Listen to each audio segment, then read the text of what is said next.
வரலாற்று சிறப்பும் மாண்பும் பெருமையும் நிறைந்த தமிழ்நாடு சட்டமன்ற பேரவையின் 17வது சட்டமன்றத்தில் முதல் முறையாக பேசும் இந்த கன்னி பேச்சு என் வாழ்க்கையில் என்றென்றும் மறக்க முடியாத பொன்னான தருணம்.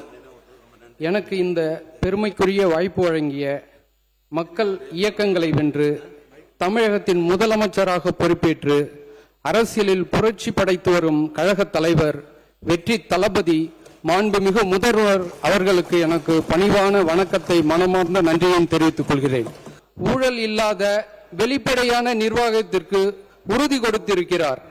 எங்கள் முதல்வர் போன்று இந்திய வரலாற்றில் இதுவரை எந்த முதல்வரும் லஞ்சத்துக்கு எதிராக இப்படி முழங்கியது இல்லை. உங்களிடம் யாராவது லஞ்சம் கேட்டால் கொடுக்க முடியாது என்று சொல்லுங்கள். உங்களுடன் நான் இருக்கிறேன். இதை மீறி யாராவது கட்டாயப்படுத்தினால் இது எங்க மகன், எங்க பிள்ளை, எங்க அண்ணன், எங்க தம்பி, எங்க விஜய், எங்கள் விஜயோட ஆட்சி என்று உறுதியாக சொல்லுங்கள். யாரும் லஞ்சம் கொடுக்காதீர்கள் என்று சொன்னார்.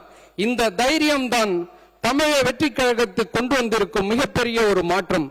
இது இங்கு மட்டும் என்று இல்ல, இந்தியாவிலும் இது ஒலிக்கட்டும். மாண்புமிகு முதல்வர் அவர்கள் தலைமையில் தமிழகம் அனைத்து துறைகளிலும் மின்னல் வேகத்தில் முன்னேறி வருகிறது. முதல்வரின் முயற்சிகளால் தமிழக மக்கள் வாழ்வில் வியக்கத்தக்க மாற்றங்கள் ஏற்படும் என்பது உறுதி.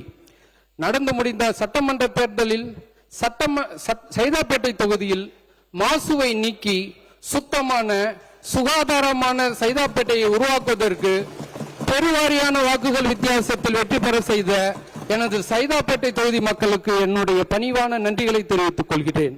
நான் இங்கு இருந்தாலும் அவர்களது பாதத்தை தொட்டு வணங்குகிறேன்.